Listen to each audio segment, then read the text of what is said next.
இன்றைக்கு நாம் தியானிக்க இருக்கிற வசனம் நீதிமொழிகள் 3ஆம் அதிகாரம் 13வது வசனம். ஞானத்தை கண்டடைகிற மனுஷனும் புத்தியை சம்பாதிக்கிற மனுஷனும் பாக்கியவான்கள். இன்னைக்கு கர்த்தர் நம்மோடு இடைப்படுகிறார். ஞானத்தை கண்டடைகிற மனுஷனும் புத்தியை சம்பாதிக்கிறவன் தான் பாக்கியவான்னு சொல்கிறார். ஏன்னா ஞானமும் புத்தியும் கர்த்தரிடத்துல தான் இருக்குது இல்லையா?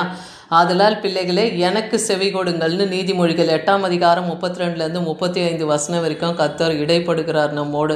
அப்போ கர்த்தருடைய சத்தத்துக்கு நாம் செவி கொடுக்கணும். அவர் வழிகளை நாம் காத்து நடக்கும்போது நாம் பாக்கியவான்களாக இருப்போம். ஏன்னா அவரிடத்துல புத்தியை கேட்டு ஞானம் அடையுங்கள்னே வேத வசனம் சொல்லுது. அதை விட்டு விலகாதிருங்கள். அப்போ தேவனுடைய ஞானம், தேவனுடைய அறிவு, புத்தி கூர்மையை நாம் கேட்கணும். நம் பிள்ளைகளுக்கும் அதை கேட்கணும். ஏன்னா என் வாசற்படியில் நித்தமாக விழித்திருந்து கதவை நில அருகிலே காத்திருந்து எனக்கு செவி கொடுக்கிற மனுஷன் பாக்கியவான். அப்போ தேவ சமூகத்தில் காத்திருந்து அவருடைய சத்தத்துக்கு செவி கொடுக்கிறவர்களாய் நாம் இருக்கும்போது நாம் பாக்கியவான்களாய் தேவன் வைப்பார். அதே போல் தேவனை கண்டடைக்கிறவர்கள் ஜீவனை கண்டறாங்க. தேவன் யார் என்பதை நாம் அறிகிறோம்.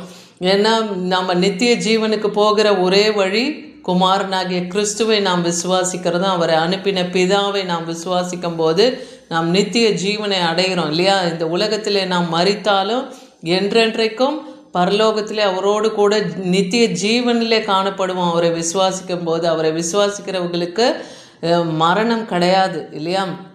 நித்திய ஜீவனில் காணப்படும். அதனால்தான் என்னை கண்டடைகிறவன் ஜீவனை கண்டடைகிறான், கர்த்தரிடத்திலே அவன் தயவையும் பெற்றுக்கொள்ளுகிறான்னு பார்க்குறோம். நீதிமொழிகள் 4ஆம் அதிகாரம் 5லேருந்து 9 வசனம் சொல்லுது. முதலாவது நம்ம என்ன செய்யணுமா? ஞானத்தை சம்பாதி, புத்தியை சம்பாதி, என் வாயின் வார்த்தைகளை மறவாமல் விட்டு விலகாமலும் இருன்னே சொல்கிறார்.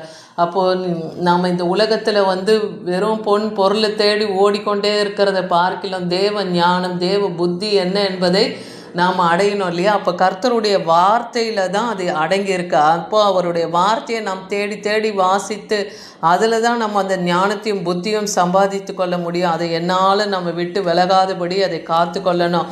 அதை தற்காத்து கொள்ளனே சொல்கிறார். அதன் மேல் பிரியமாக வேத வசனத்தின் மேலே நாமும் நம் பிள்ளைகளும் நம் குடும்பத்தாரும் பிரியமாக நடக்கணும். உன்னை அது காத்து கொள்ள எந்த ஒரு சூழ்நிலையிலும் நம்ம விடுவிக்க கர்த்தருடைய வசனத்தை நாம் எடுத்து பயன்படுத்தும் போது, அந்த வசனத்தை தியானித்து அதன்படி நாம் நடக்கும்போது தேவன் அந்த ஞானத்தை நமக்கு தருகிறார். ஏன்னா ஞானம்தான் முக்கியம். ஞானத்தை சம்பாதின்றார். எண்ணத்தை சம்பாதித்தாலும் புத்தியை சம்பாதித்து கொள்ளுன்றார். எந்த எல்லையிலையும் நம்ம ஞானமாக நடக்கணும், புத்தியாக நடக்கணும்னா அப்போ வேத அறிவிலே நாம் வளரும்போது கர்த்தர் அந்த வசனத்தின் மூலமாகவே நமக்கு ஆலோசனையும் கொடுத்துருவார். அதனால தான் வேத வசனத்தை நம்ம தியானிக்கணும்.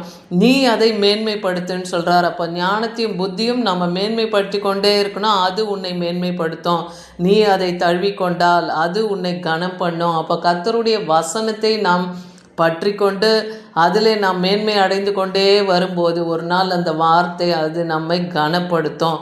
அது உன் தலைக்கு அலங்காரமான முடியை கொடுக்கும், உன் மகிமையான கிரீடத்தை உனக்கு சூட்டும்னே சொல்கிறார். அப்போ கர்த்தர் கொடுக்குற அந்த ஞானமும் புத்தியும் நமக்கு மகிமையின் கிரீடத்தையே தருமா.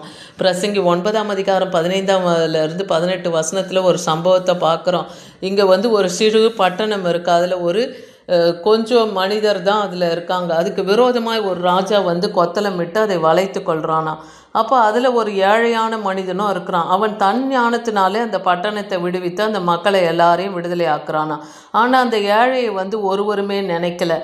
அந்த ஏழையின் ஞானம் அந்த இலையில் அசட்டை பண்ணப்பட்டது பார்க்குறோம். அப்போ அவன் வார்த்தைகள் கேட்கப்படாமல் போனாலும் அந்த பலத்தை பார்க்கல அவன் ஞானம் அங்கே உத்தமமாக இருந்து. அப்போ ஒரு சிறு பட்டணத்தில் இருக்கிற எல்லா ஜனங்களையும் அந்த ராஜாவுடைய கையிலிருந்து அந்த ஏழை மனிதன் காத்தான்னா அது அவனுடைய ஞானத்தை காண்பிக்கிறது இல்லையா? அந்த ஞானம் உத்தமமாக இருக்குன்னு பார்க்குறோம். இன்றைக்கி தேவனிடத்தில் அந்த ஞானத்தை கேளுங்க. எத்தனையோ பிள்ளைகள் ஞான குறைவில் இருக்கலாம், ஞாபக சக்தி குறைவில் இருக்கலாம், உங்கள் பிள்ளைங்க படிக்காமல் இருக்கலாம். அப்படிப்பட்ட பிள்ளைகளுக்காக தேவ ஞானத்தை கேளுங்க. யாக்கோபு 1:5 வசனம், உங்களில் ஒருவன் ஞானத்தில் குறைவுள்ளவனாக இருந்தால் யாவருக்கும் சம்பூர்ணமாக கொடுக்கிறோம், ஒருவரையும் கடிந்து கொள்ளாதவருமாகிய தேவனிடத்துலேருந்து கேட்க கடவன்னே இருக்கு. அப்போ அவரிடத்தில் அந்த ஞானத்தை பிள்ளைகளுக்கு கேளுங்க. ஏன்னா மூடரை ஆளுகிற அதிபதியின் கூக்குரலை பார்க்கிலும் ஞானிகளுடைய அமெரிக்கையான வார்த்தை தான் கேட்கப்படத்தக்கவைகள்னே வேதவசனம் சொல்லுது. அதே போல் யுத்த ஆயுதங்களை பார்க்கிலும் தேவன் ஞானம்தான் நமக்கு நல்லது. ஆனால் பாவியான ஒரு மனுஷன் என்ன பண்ணுறான்னா நன்மைகளை கெடுத்து போடுறான். மிகுந்த நன்மையை கூட ஒரு பாவியான மனுஷன் கெடுத்து போட்டுறான்.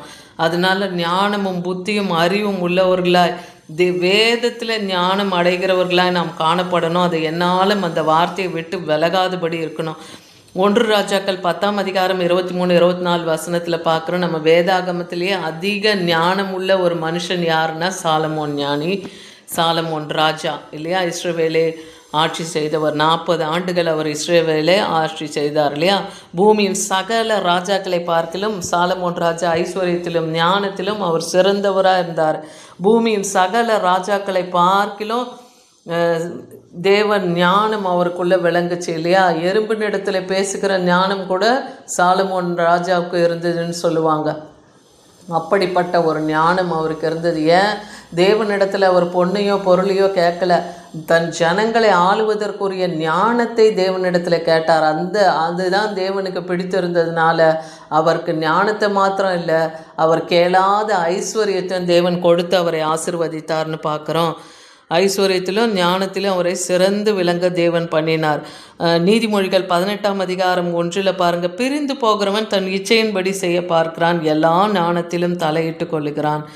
அப்போது சிலர் ஒருத்தரை விட்டு பிரிஞ்சு போகணுன்னா அவங்க இச்சையின்படி இவங்க வேண்டாம் அப்படின்னு சொல்லி பிரிஞ்சு போயிடுறாங்க. ஆனால் எல்லா ஞானத்திலும் கூட அவங்க தலையிட்டு கொண்டே இருக்காங்க. அப்படி நாம் இருக்கக்கூடாது.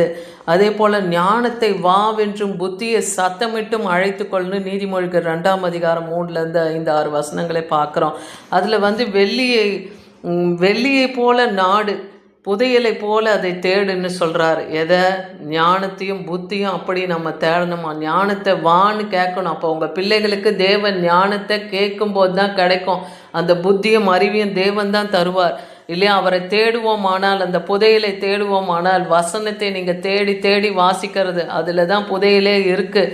அதில் தான் தேவன் ஞானம் விளங்கும். முதல்ல கர்த்தருக்கு பயப்படுதல் தான் ஞானத்தின் ஆரம்பம். அதை நாம் உணரணும். பிள்ளைகளுக்கு தேவ பயத்தை கொடுத்து வளங்க. அப்போ தான் அவங்க கர்த்தருக்கு கீழ்ப்படிவாங்க. அந்த பயத்தோடு அந்த கீழ்ப்படிதல் இருக்கும்போது அந்த பிள்ளைகள் தேவ அறிவிலும் ஞானத்திலும் சிறந்து விளங்குவாங்க. அதனால்தான் முதலாவது கர்த்தருக்கு பயப்படுதல், இன்னதென்று உணர்ந்து தேவனை அறியும் அறிவை நீ கண்டடைவாய்னே வசனம் சொல்லுது. அதே போல் கர்த்தர் தான் ஞானத்தை தருகிறார். அவர் வாய் நின்று அறிவும் புத்தியும் வரும். அவர் வாயிலிருந்து புறப்படுகிற ஒவ்வொரு வசனமும் ஜீவன் உள்ளது, அது இருபுறமும் கருக்குள்ள பட்டயம். அப்போ அவர் வார்த்தையின்படி நாம் நடக்க ஆரம்பித்தோம்னா தேவன் நமக்கு மகிமையான கிரீடத்தை வைப்பார், ஞானத்தை வைப்பார்.